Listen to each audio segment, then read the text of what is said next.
Oh, good morning. It is 11 o'clock and Wednesday, March 16th. And spring has sprung in Ithaca, New York. I just went outside for a couple of minutes and the birds are singing and it's sun shining and it is beautiful out there. Oh, somebody just reminded me about the live transcript. So I'm just going to turn that on. If anybody needs transcription, it should pop up on your screen. So welcome to this session. It looks like it's going to be an interesting one. We've already had lots of questions come in.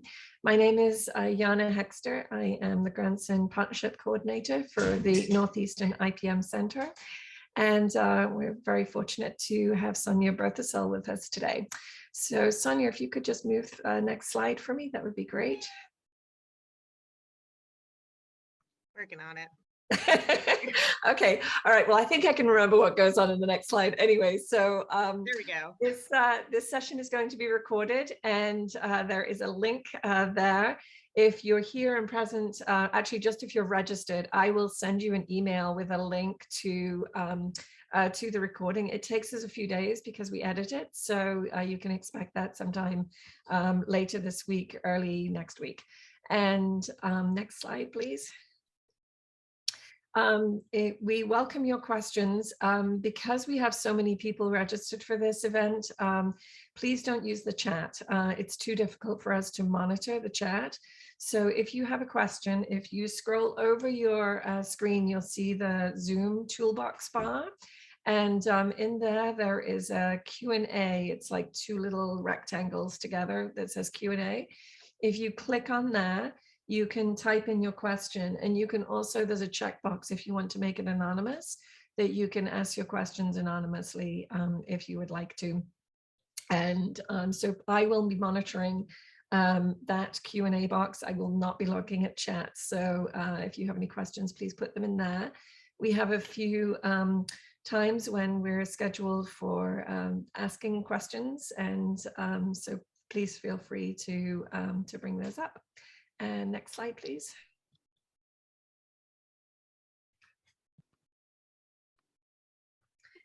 Great. We already went through that. Oh gosh, it lost the piece. Okay, so I'm going to introduce Sonia Berthasell. She's a PhD and she's a part-time faculty associate in the School of Forest Resources and Ecology and Environmental Sciences program at the University of Maine. And she has just been running a working group with Northeast IPM Center funding on topping, and that's what she'll be presenting about today. And thank you for joining us, Sonia. And next slide, please. All right, so we have some questions for you. You should see a poll pop up on your screen. I think there's only 2 questions, so it shouldn't take long at all. And if you could just answer those for us, it will help us get a sense of who is on the session and what your level of experience is. And so I'm just going to give you a few minutes to answer that, and I'll be quiet while you do that.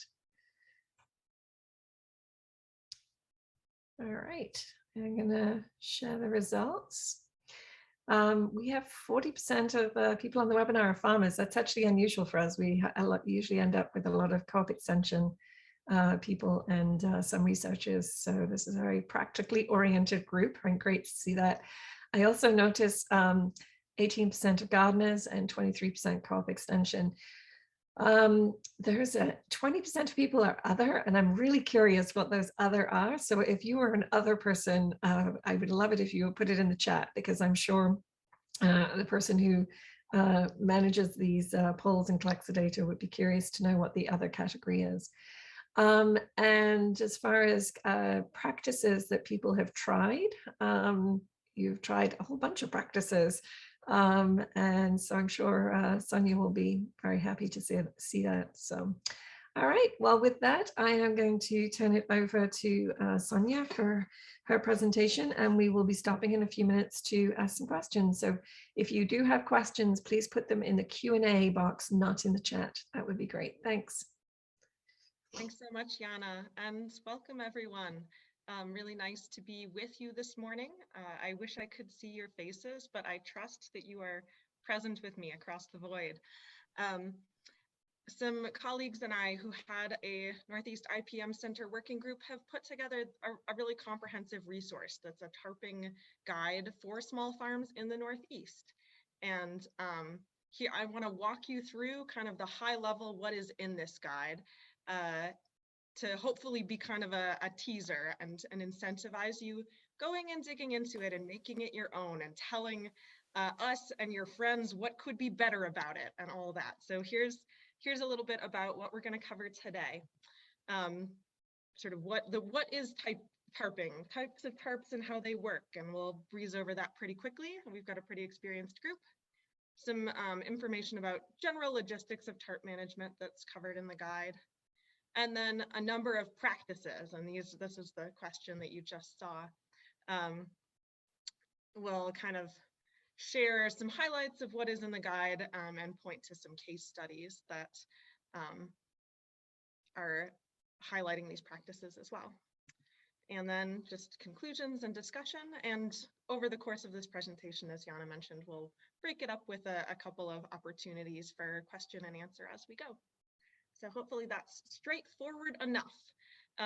Without further ado, in case you're the kind of person who loves to multitask, here is the website where you can go find our published TARP guide.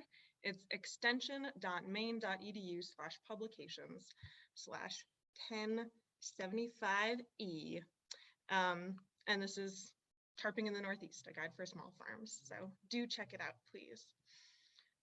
My co-authors are amazing folks, Natalie Lonesbury from University of New Hampshire, Jason Lilly from UMaine Cooperative Extension, and Ryan Maher from Cornell, all contributed really substantively to the writing of this guide. And indeed, Natalie really deserves credit for leading the guide writing effort of this project. And I'd also like to thank the sort of sponsorship and support of the folks listed here, especially the Northeast IPM Center for supporting this work.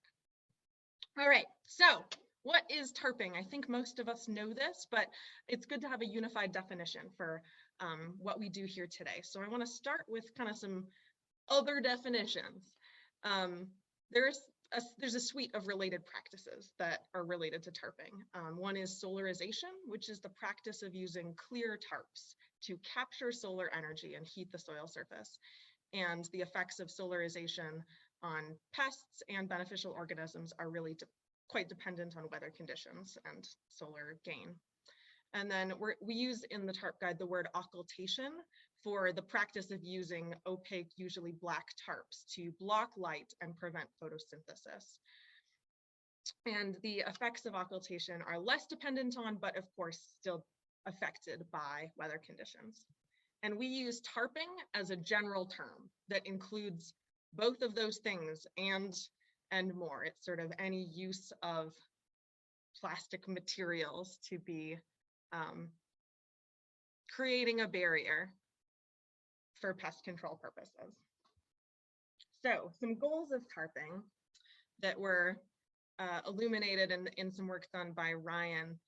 He surveyed farmers and found that the goals of tarping amongst farmers are really diverse and that these practices are being used for a wide range of applications. So on the bottom axis here, it shows the percent of participants in a survey who responded that this was moderately or a very important goal of tarping for them. And then obviously this sort of list here: killing cover crops, increasing soil nutrient availability, killing sod, warming soils, protecting soil over winter, decomposing residue, killing emerged weeds before planting, killing weeds after crop harvest, creating a stale seed bed, holding fields weed-free until planting, allowing early spring access, and reduce tillage to improve soils were all goals of tarping, and some of them clearly ranked as exceptionally important among folks already employing these practices. So I expect this looks familiar to many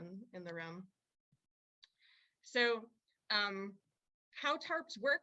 Well, I just said we're using a broad and inclusive definition of tarping, and so it depends, but both occultation and solarization do change the light, temperature, and moisture dynamics at the soil surface. And these effects in turn impact the biological processes like photosynthesis and weed germination and insects and microbial activity that regulate nutrient availability, and understanding the mechanisms through which tarps do all this and work can really help inform what types of tarps to use in a given context and how best to deploy them. So it's of course a complicated picture, and I would encourage folks who are interested in the complexity to check out our guide for more on light and moisture and insects and microbes and nutrients, which I just don't have time to fully get into today. But I will touch on temperature because this is certainly important and an area in which there's some counterintuitive patterns in what we know. So many people immediately assume that black tarps get hotter than clear tarps because black absorbs heat.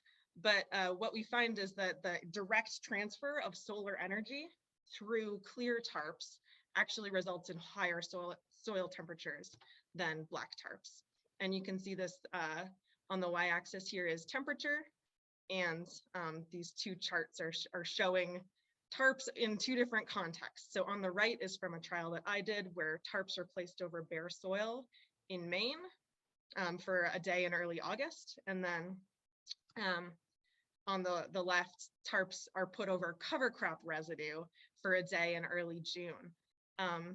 And the black line is occultation, those black plastic tarps. The clear line is solarization, and that red dotted line is bare soil. So when tarps were placed over cover crop residue, they actually had a cooling effect in early June because that sort of air layer barrier that was created was insulatory and made it so the soil didn't warm as quickly.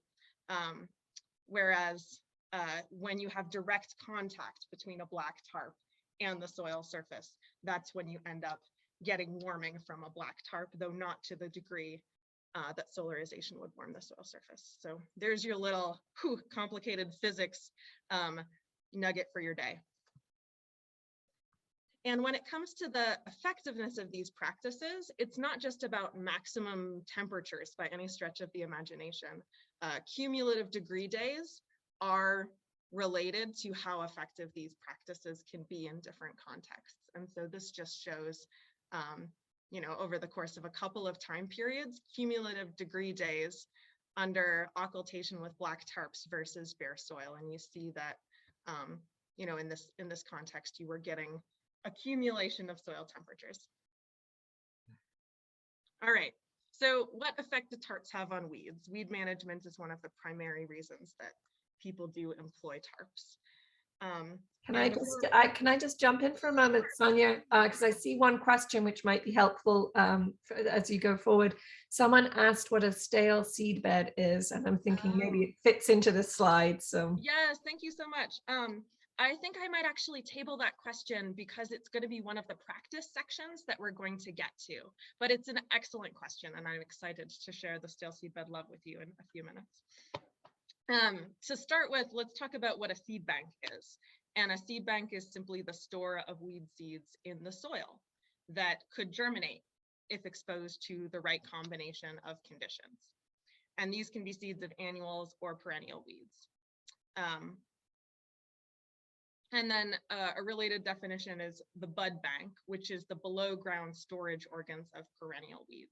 So think about quackgrass rhizomes. There's a huge bud bank there that those of us who deal with quackgrass are really familiar with.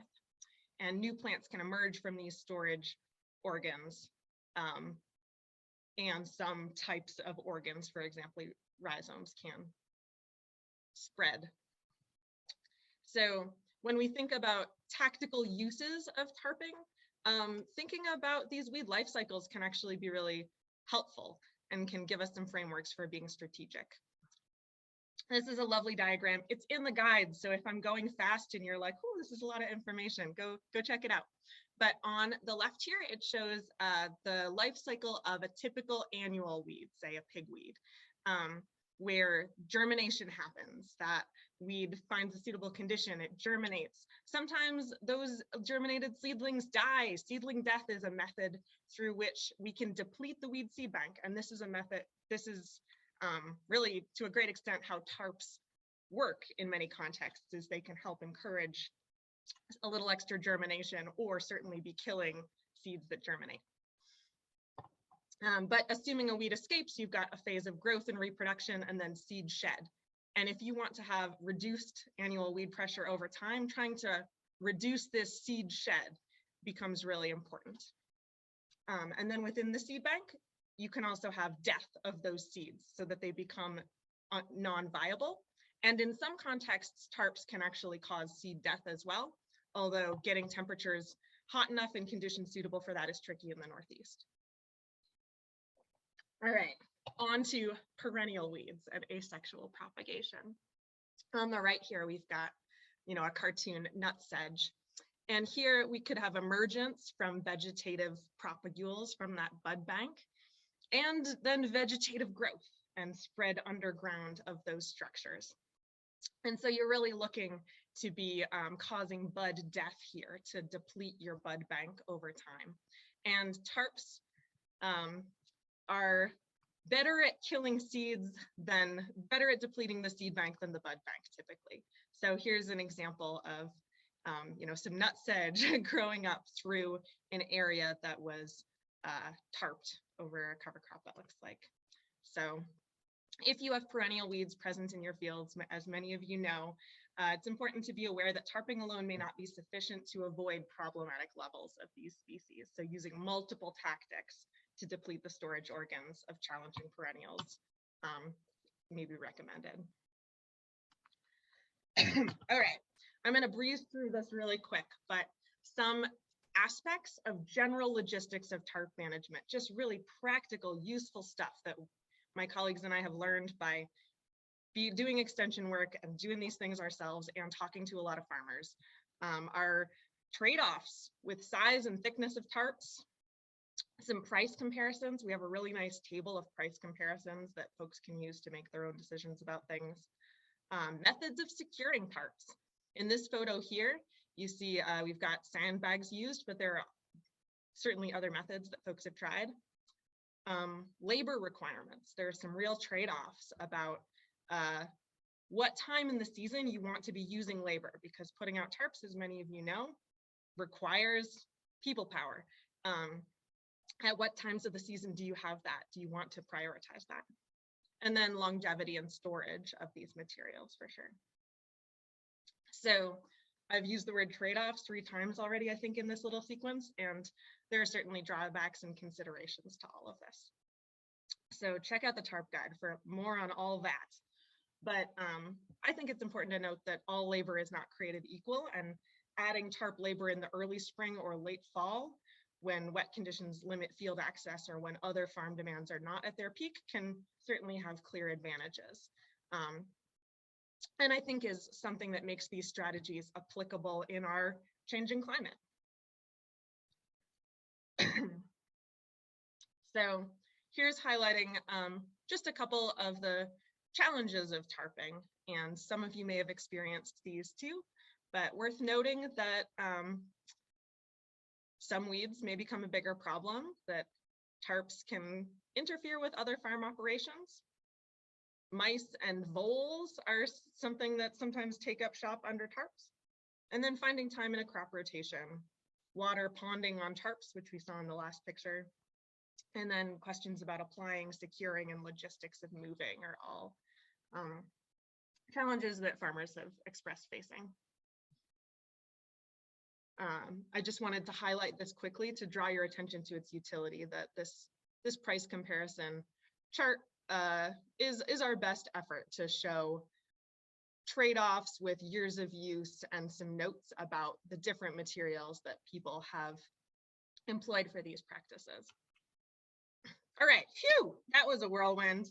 On to some tarping practices in a minute, although Jana is now a moment for Q&A before we get to that. Yes, I'm sorry about that.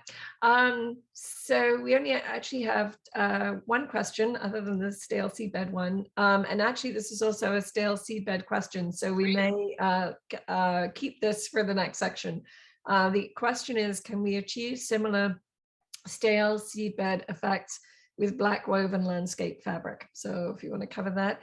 And then somebody also asked if the guide is downloadable as a PDF, and our Nancy, our admin person, has figured out that it is downloadable. So if anyone's questioning that, the link to it is in the chat, and I'll also send the link to you with a copy of the recording, and it will be available on our website. We'll put a link to it with the recording. So, all right, that's fabulous. Thanks for keeping us organized and doing that.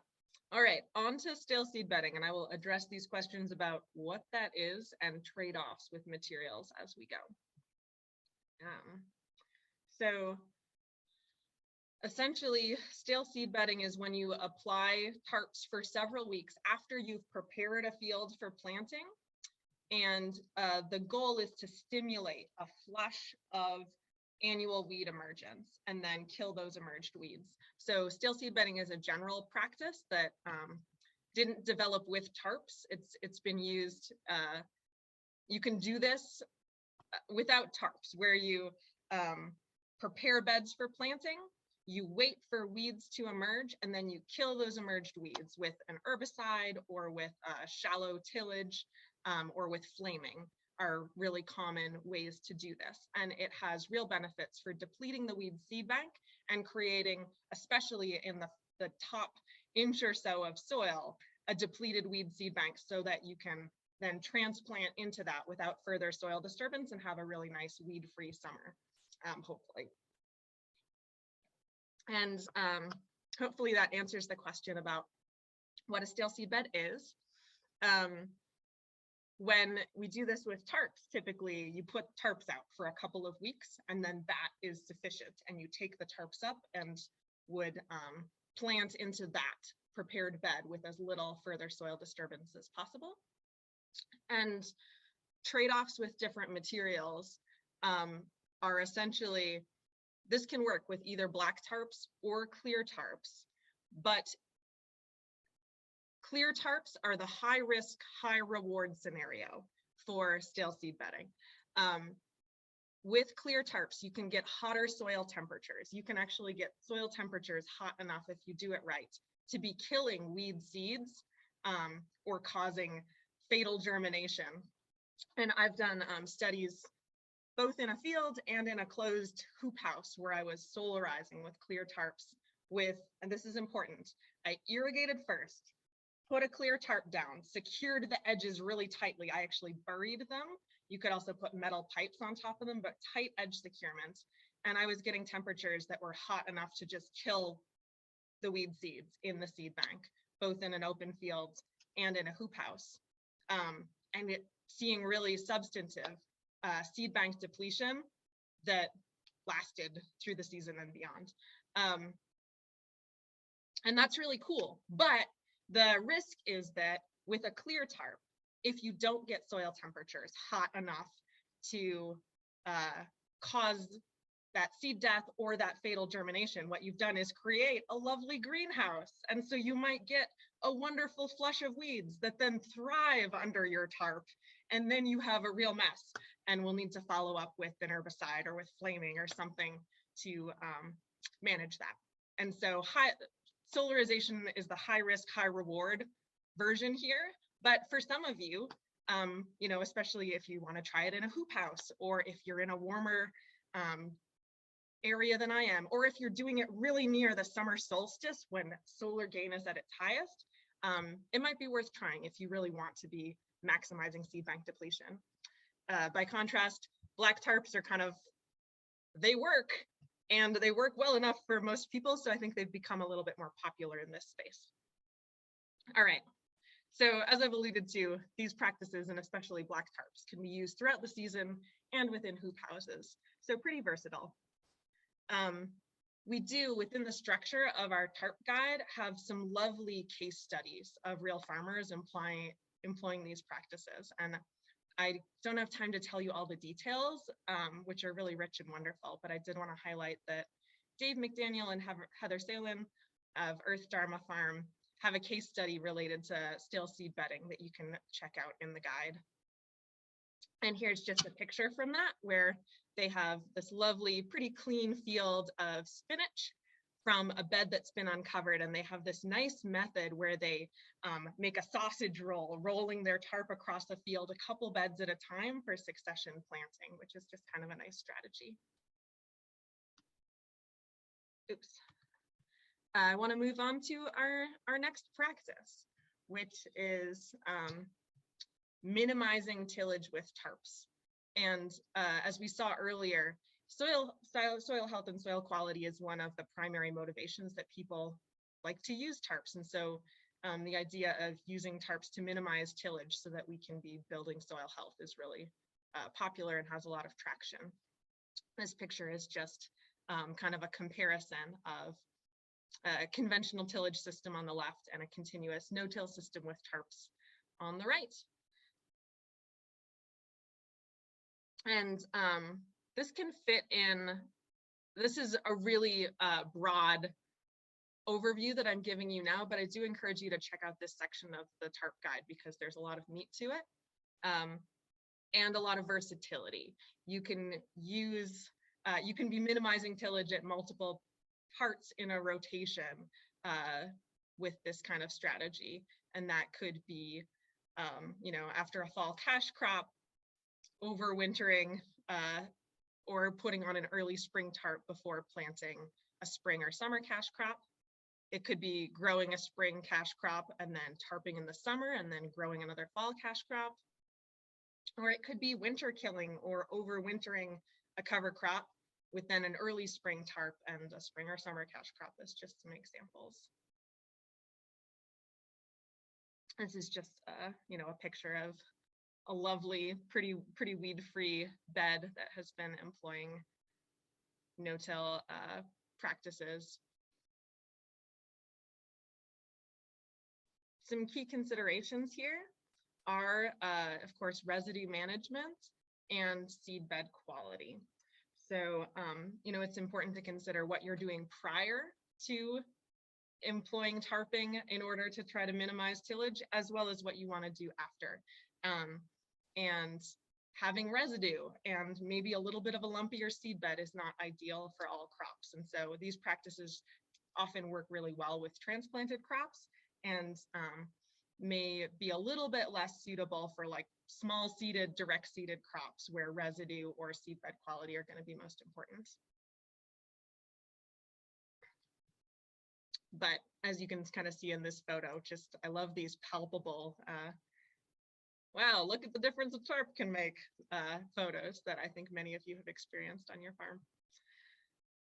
So there are two case studies in the guide that involve minimal tillage in different ways. One is from Colfax Farm in Massachusetts.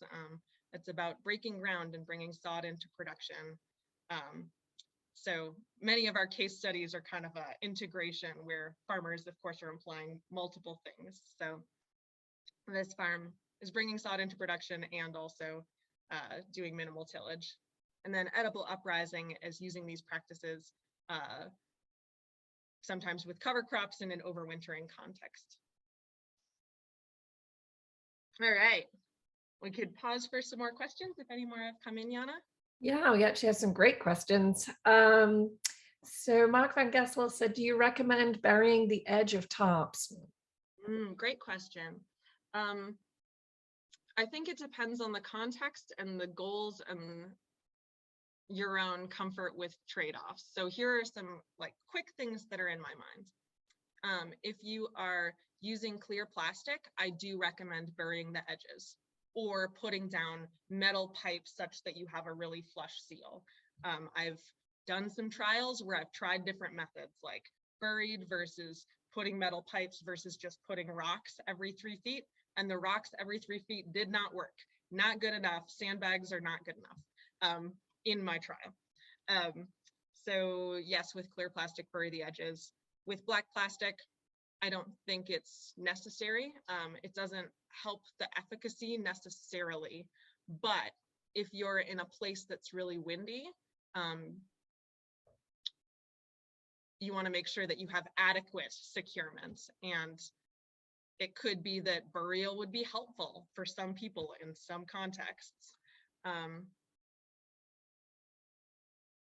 Especially yeah, it can be done so that it's really not that big of a pain to bury the edges. It's maybe a little bit more extra work than laying down sandbags, but not egregiously so. But there isn't good data suggesting that you get like better results with black tarps if you bury the edges than with sandbags or staples or other things people might use. I haven't seen data suggesting that. Okay, great. And Dee Rooney asked, are you able to offer which weeds might be susceptible to being encouraged by tarping? Yes, purslane is one that often breaks through, so be mindful of that. And I think it also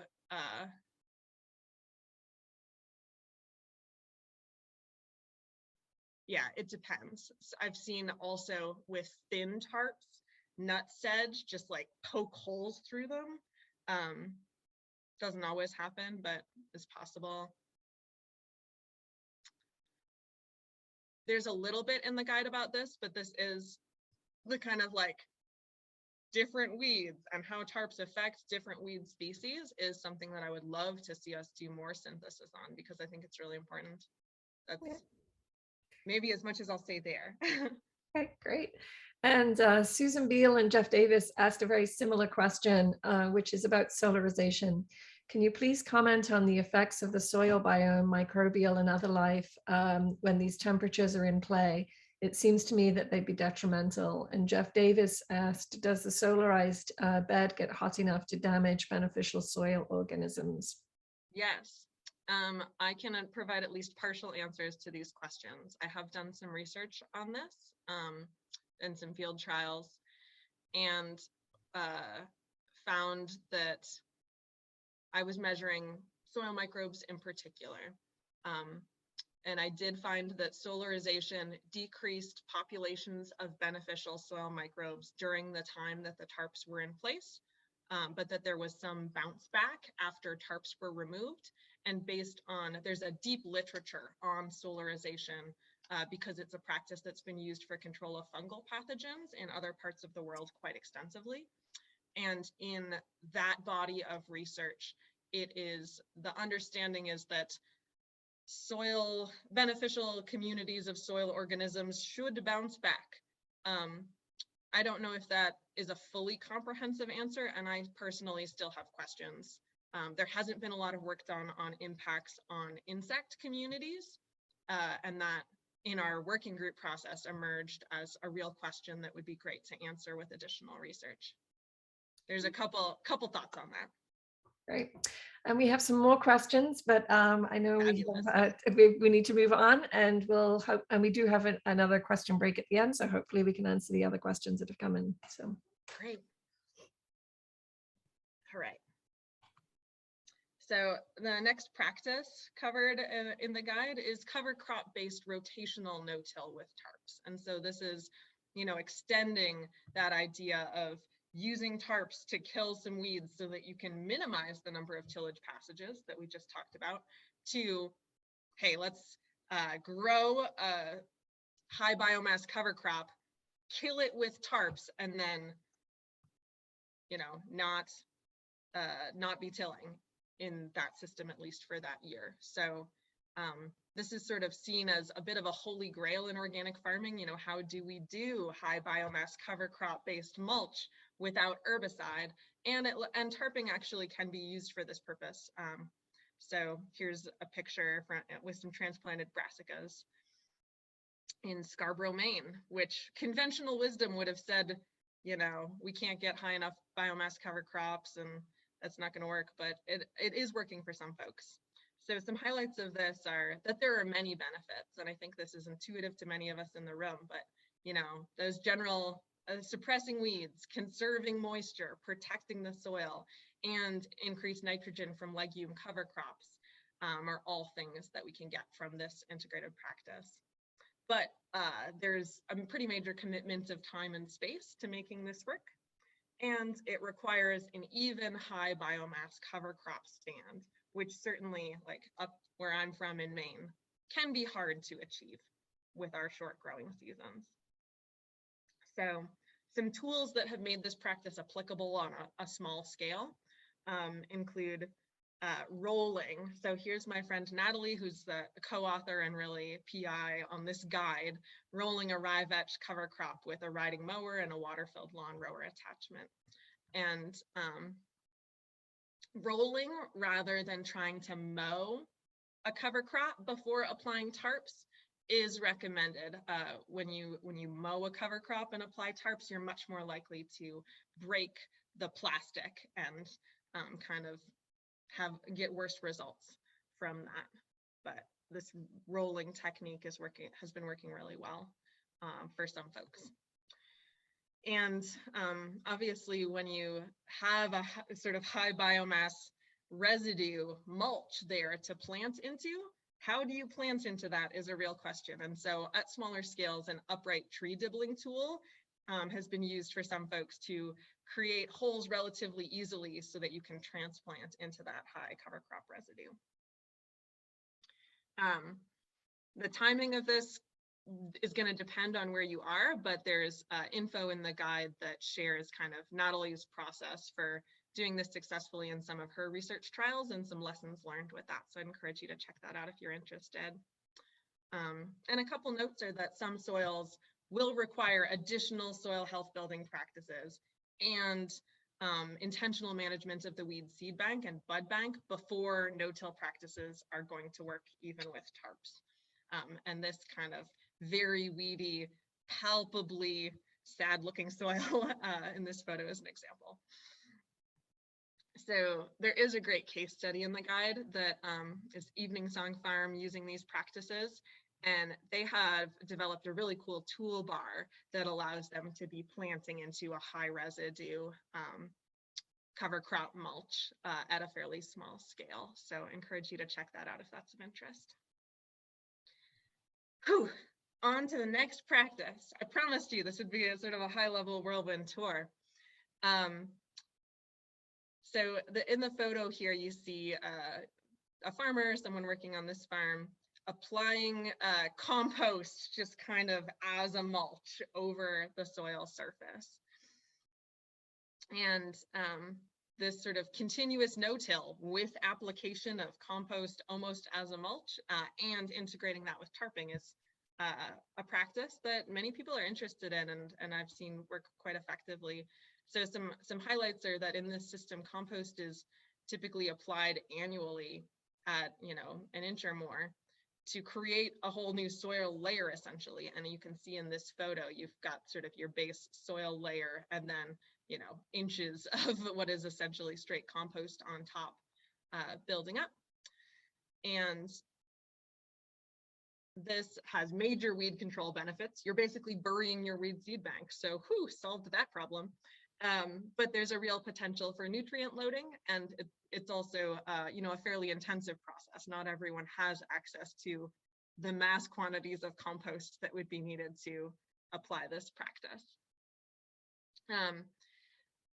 Some folks are just applying compost as sort of a mulch for no-till, but with tarps you can get much better benefits in controlling weed escapes, and that's highlighted in this photo where on the left it's a sort of compost-based system only, and you see certainly some weed escapes still a problem in those beds, whereas on the right, it's just beautiful. And the case study that corresponds with this practice in our guide is from Daniel Mays at Frith Farm in Scarborough, and he now utilizes tarps as a central component of their farm and soil health plan. And the tarps are utilized between plantings of salad greens to disrupt weed and crop growth, as well as terminate cover crops without disturbing the soil. And he's developed some cool kind of tips and tricks. So he prefers to knock down the cover crop and get sort of the tarp closer to the soil, and instead of using a sort of a roller as Natalie was for this purpose, has a human-powered walker crimper, he calls it, where which you could sort of read more about in the guide. But there's, you know, some trips and tricks there for a really people-powered scale farm, if that's applicable to anyone here. And this tip and trick I loved. He's also has these palletized tarp kits, where on each pallet the crew stacks concrete blocks and which would be used to weight down the tarp, and the tarp that's going to be used, and puts them out in the field where they're going to be needed kind of in advance. So it's just streamlining the process of putting those materials out and back on, and, you know, having it on a nice pallet like this just makes it so it doesn't get stuck in the mud, or the voles are a little bit less inclined to hang out there. I think it's great. All right, on to another practice, and I think this is our final one, and that's bringing sod into production. And probably many of us, even if we are not people who have tried these tarping practices before, have had the experience of putting, you know, a blue tarp out on the soil, or pitching a tent and then removing it and being like, oops, I killed the grass. And that's really what this is. It's like the oops, I killed the grass, but haha, I meant to. In this photo here is a really lovely example from one of our case studies of landscape fabric being used to directly transition sod to elderberry production. And this farmer actually has a really cool method of, he'll keep that landscape fabric in place close to that crop row for a couple of years, then roll the landscape fabric over and out. And so you're, once the middle part is weed free, then you're killing kind of the sod on the next layer out. And so you're sort of transitioning that whole space. But some highlights of this practice are that the details are going to be site specific, as is true for all these practices, but, you know, certainly with this one. And that compacted soils are going to require soil amendments, like just taking any patch of lawn and saying, haha, let us put down tarps and then it will be beautiful, is not realistic. And it depends on the context, but up to a full season might be necessary in some circumstances to transition that space, depending on, you know, what perennial weeds are there and what you're working with to begin with. There are a couple great case studies of this in different contexts in the guide. And some of, again, as I said, some of the case studies highlight multiple practices, but Colfax Farm and the farm between those two case studies have some nice and different examples of bringing sod into production. Oh, I had one more. So this really is the final practice, which is overwintering for early season production. And this is a useful strategy for allowing early field access. This is shown in this picture from one of the case studies, a tarp under the snow in the late winter. And this overwinter tarp will allow these farmers additional tarp time prior to their first spring crop. Some other benefits of having tarps out in the early spring are things can dry up a little bit quicker. You can sort of keep inundation of heavy spring rains out, and just have a lot of control over when you want to remove that tarp and plant into it. It's a little bit of a control your timing mechanism. So some benefits: keep soils from waterlogging, help them warm earlier in the spring, as long as, again, that black tarp is in contact with the soil surface. They can also retain nitrate. And this practice can be especially beneficial in fields with heavy, poorly drained soils where you want early spring access intuitively enough. So another case study on overwintering is at Edible Uprising in Troy, New York. So again, check out the guide. It is full of like farmer wisdom and goodness. And the main reason these folks use this is to relieve the spring workload. For them, prepping beds in the spring was a huge workload, and doing that in the fall really helps their process. So We've made it, and I think we have time for some more questions, which is wonderful. I do want to, this is the conclusion or part of the conclusion of our TARP guide, and I'll just, read it to you because I think it's a nice synopsis, bringing this all together. But tarping does encompass several valuable management techniques for different cropping niches on small farms. And these techniques complement, but it should be emphasized, are not substitutes for other soil health building and weed management tactics. It's increasingly important that tarping can help farmers adapt to climate change by regulating moisture dynamics and facilitating reduced tillage, either with or without high levels of residue. And the use of plastic in agriculture certainly has drawbacks. That's a fossil fuel dependent material. But tarping can provide some environmental benefits, and specifically retaining noble nutrients like nitrate, reduces nutrient pollution and reduces the need for fertilizer. And overwintering tarps can protect vulnerable soil from erosion when it's impossible to seed a cover crop. So here's a couple kind of added synthesis ideas, and hopefully some good food for thought. We also summarize in this section of the guide knowledge gaps and next steps.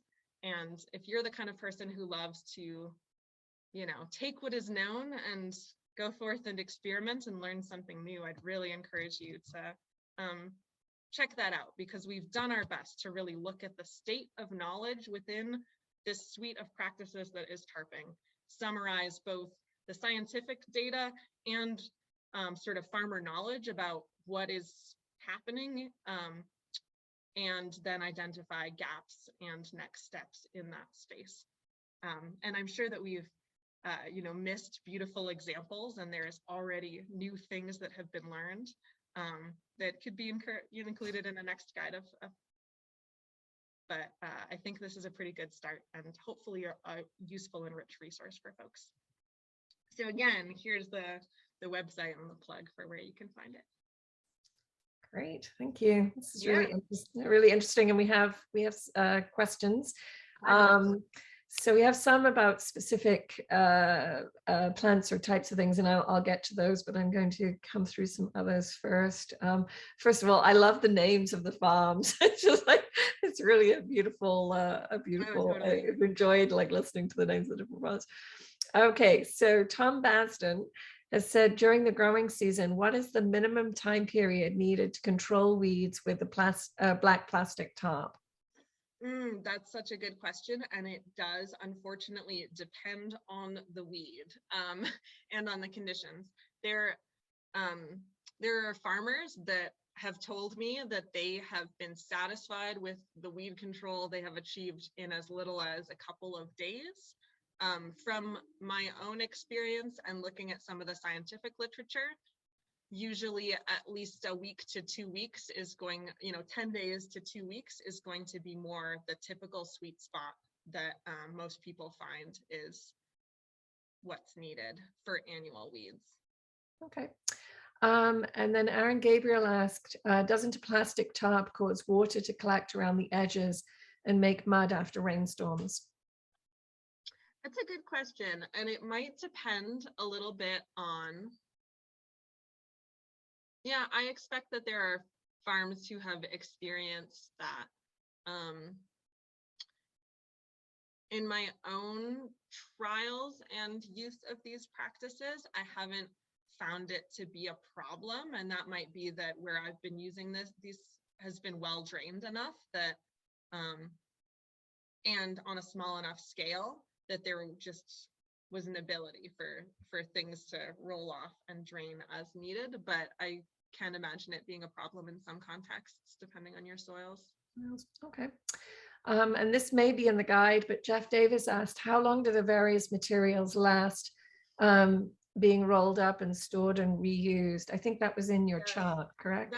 That is in the comparison chart, and again, that's our best guess based on farmer experience at this point. No one has done research trials on how long do the tarps last that I'm aware of, but we have good anecdotal observations from hundreds of farmers on that. And Anywhere between 5 to 7 years is pretty typical for most materials, but it depends on the tarping material that's chosen. Okay. And then there's two related questions.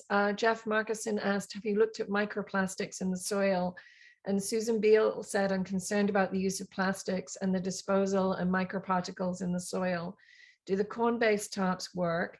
I know there are also woes with that source, but I do know several growers, organic included, who are using these types of fake plastic tarps for mulching. Yes, I'm so glad that you asked this question. I didn't include it here because I didn't want to like overwhelm us with information, but there's a small section in the TARP guide that's about plastic use, and it's not as beefy as I would like it to be. I did also have an undergrad student who is working as part of this project doing some research on the microplastics question, and I had expected us to find like not really a big deal, but she actually found a couple of interesting research studies from China where there appears to be some potential for microplastics accumulation with the use of plastics in agriculture generally, and that's both these kinds of tarps and the black plastic that's ubiquitous on many organic farms. And this has not been nearly as studied as I would like. It's one of those things where it's like, you don't know till you look, and oh, when I started to look, I became alarmed. And so I don't have a lot of data on that, but the little bit of digging I've done makes me want to look into it more. I think it is a real concern and real thing to be mindful of and to weigh for your own personal decisions around use of these practices. You know, does the ununderstood potential for microplastics accumulation outweigh the benefits for soil health that are clearly demonstrated in your context? I leave that to you to decide. Great. So to complete by 12 noon, I'm going to ask one more question, and there are some other open questions. People are asking specific questions about specific weeds and their environments. So what I'm going to suggest is we answer this one more question, and then once we're complete, if it's okay with Sonia, which I believe it is, we can stay on for a few more minutes and answer the remaining questions that people have. And people are more than welcome to stay. So I just wanted to be respectful that, you know, we said we'd wrap up at noon, and people may have other things to go to. So with the 1 minute, Karen Bass asked, so with the rolling and mowing method, you recommend no mowing rather than just roll and terminate with the top. Is that correct? Correct. Yes, you have. That is She's exactly nailed it. what we recommend. All right, great. Okay, so if we can move forward with the slides, and then the remaining 7 questions we have, we'll come back to. So we have another poll for you to ask you some questions that helps us know the effectiveness of our session today. It sounds like there is a lot more we could have covered. So if someone can start the poll for me, that would be great. It should pop up on your screen. I can see it on mine. So can you? Okay, maybe for some reason I'm just, okay, great. So there we go. Oh, I see it on mine now. All right, so I'll just be quiet for a couple of minutes. There are 3 questions, so it'll take a little bit longer than the last time. I'll actually read a comment that someone put in the chat. Scott Good said replacing plastics with hemp in occultation materials would be a game changer in a Green New Deal industry. So I love that idea. Yeah, so all right, we've had 84% complete, so I am going to end the poll and we'll share the results. All right, whoops, daisy, onto my other screen. All right, so I think you guys can see. We can see that as a result of this webinar, there's lots of interest in trying different practices, especially the stale seed bedding and minimizing tillage with tarps. Actually, all of them have a lot of interest. 100% of people will use the top guide as a resource. I'm so happy. Yeah. And as a result of this webinar, people are very likely and extremely likely to increase implementation of IPM. I was actually just thinking there needs to be a not applicable an answer to that question, because there may be some people who it wouldn't be applicable for them to do that. So anyway, I will stop sharing. If we could move to the next slide, that would be wonderful. Sure. We'd invite anyone that's on this webinar to complete a profile on Find a Colleague. So this is a website that we have to increase collaboration across the Northeast. So people like Sonia can look on it to find farmers who are interested in topping research, and people who are interested in topping research can find people like Sonia to collaborate with. So you can go to the website here, and if someone could put it in the chat, or I can do that in a moment, you can post a profile and also can see who is already listed on there. And everyone and anyone who is interested in IPM is welcome to fill out a profile. It doesn't take very long for you to do that. Next slide, please. This recording is going to be available on our website. It'll take about a week for us to pop that up, and I'll also send you an email with a copy of the recording. Next slide. We have a bunch of things coming up in the next few weeks. So we have some more Toolbox webinars on pesticides, a part of IPM Toolbox, combating slugs as pests of soybean and corn, and how strawberry disease risk varies with microclimates at the canopy level. Those are all coming up in the next 6 weeks. And next week, next Thursday, we have our research update conference, which is always fun. They're like these little 5-minute presentations. People get 2 slides and 5 minutes to share about their research. And it's kind of like speed dating for IPM researchers. And so that is next Thursday. You can register for all of these events through our website. If you go to our website, you will see the links there. All right, next slide, please. And the Northeast IPM Center is based at Cornell University in Ithaca, and Cornell is located on the traditional homelands of the Cayuga Nation. And they are members of the Haudenosaunee Confederacy, an alliance of 6 sovereign nations with a historic and contemporary presence on this land. The Confederacy precedes the establishment of Cornell University, New York State, and the United States of America. We acknowledge the painful history of the Cayuga Nations dispossession, and honor the ongoing connection of the people, past, present, to these lands and waters. This land acknowledgement has been reviewed and approved by the leadership. And I apologize that I did not go and perfect my pronunciation, and I will correct that by the next time we have one of these. So next slide, please.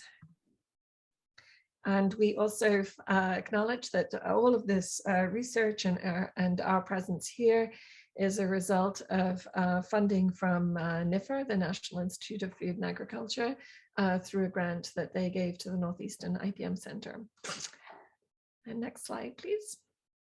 I think that might be the end. There we go. All right, great. All right, so 12:02, there we go. And okay, so yes, so the questions for those people who are interested in the remaining questions that we have here.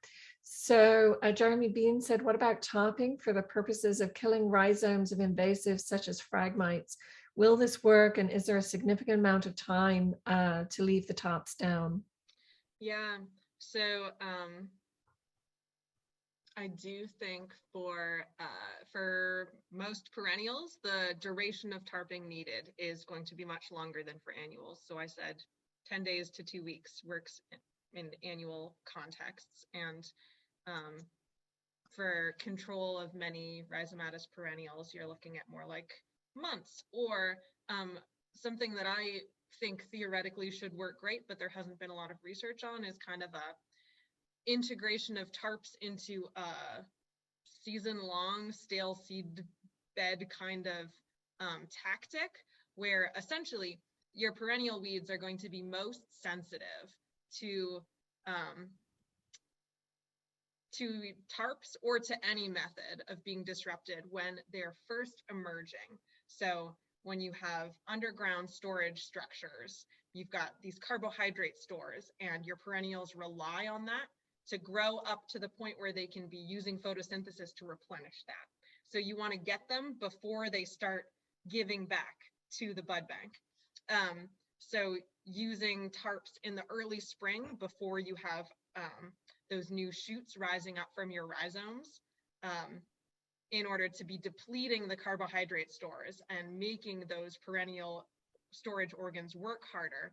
And then, maybe taking off your tarps and tilling in order to kind of break things up, and then putting them back on. So you've disrupted the system, maybe sort of generated a new wave of emergence perhaps, and are then again blocking those perennials from establishing through the season. A kind of alternation of tactics where you're really focusing on trying to deplete the underground carbohydrate stores, I think can be effective. But what exactly is going to work is going to depend on what tools you have accessible to you and in what context and exactly what weed. And with like Phragmites in particular, I think it depends on if it's on a land-based or more aqueous context, but making sure that if you're like disrupting anything that's a grass, you want to be kind of disrupting below the growth point in order to be maximally inhibiting its ability to just do its thing. Okay. If that makes sense. Yeah. All right. And Samuel Ernst said he's tried tarping invasive Japanese knotweed with clear tarps, but it started poking through. Is there anything else that he could do to have a more effective approach? Yeah, that's a really great question. I haven't successfully used clear tarps for Japanese knotweed, and I wonder about it.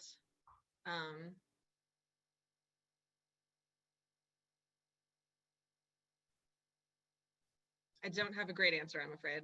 I wish I did. Great. Okay. So Daniel Stram said, how long does it take to decompose sun hemp or Sudan sorghum residue under a tarp? Yeah, I think it depends on how thick the residue is and what your microbes are like and what moisture conditions and heat, obviously. But you do have faster residue breakdown under the tarp than you would have just with residue not under a tarp.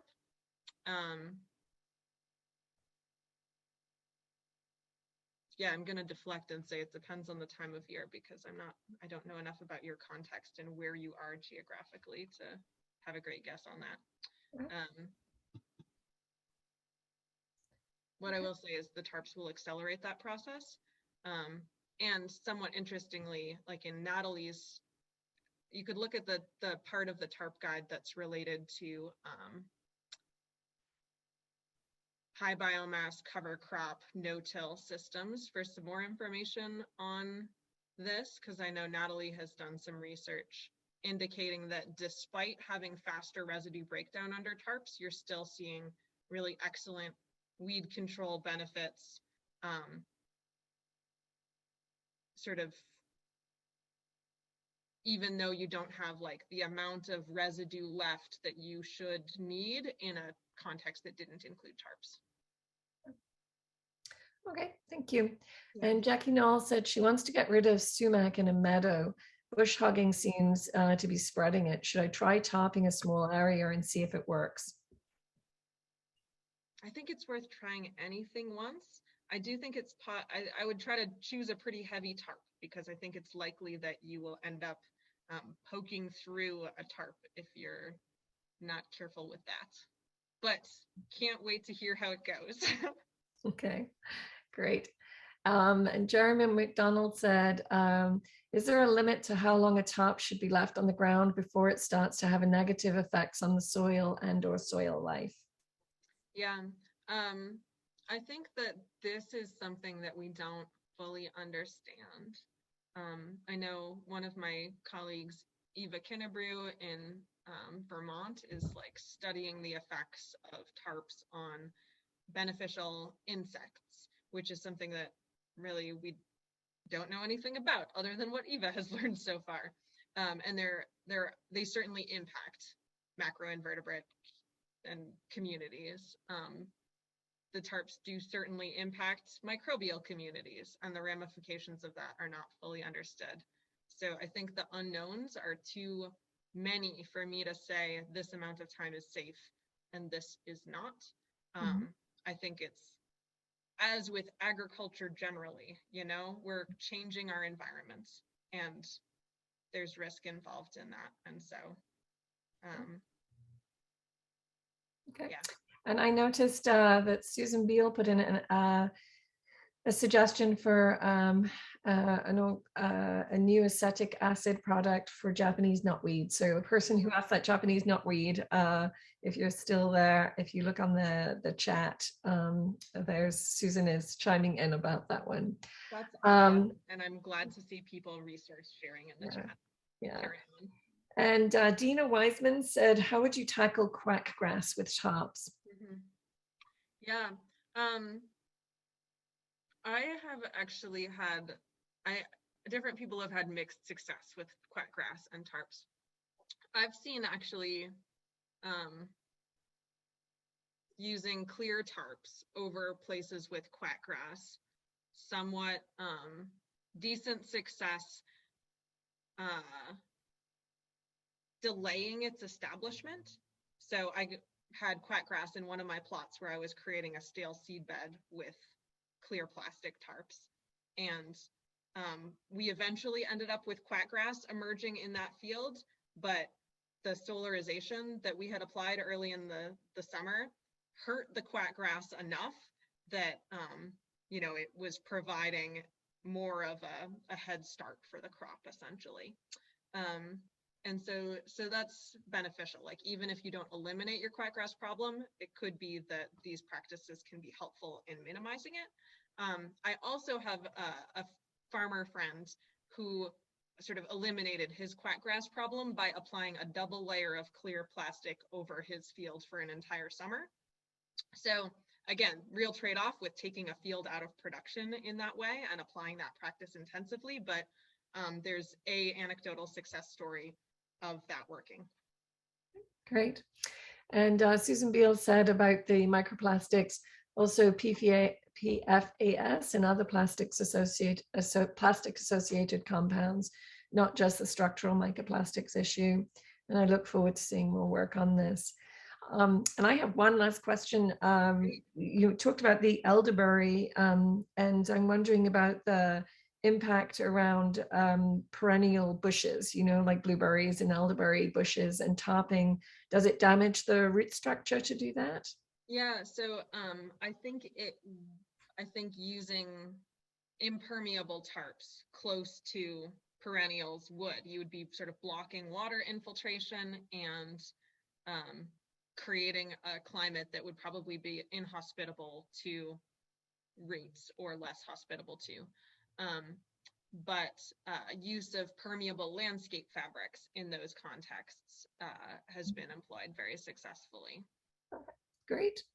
Well, and one last question just came through. So from Jeff Davis, he said, leave tarp/wheat cloth on a seeded bed until emergence. So it's with question mark. I'm not quite sure how to interpret that one. So yeah. All right. I will do my best to interpret that and say that yes, you want to leave it on long enough that your weed seeds are going to germinate and die. That fatal germination is where you're going to get the best seed bank depletion, at least in a stale seedbed context. That's what you're going to be aiming for. And that does depend a little bit on the species of weed. Some have more protracted periods of time between when they receive sort of cues to germinate and when they would emerge.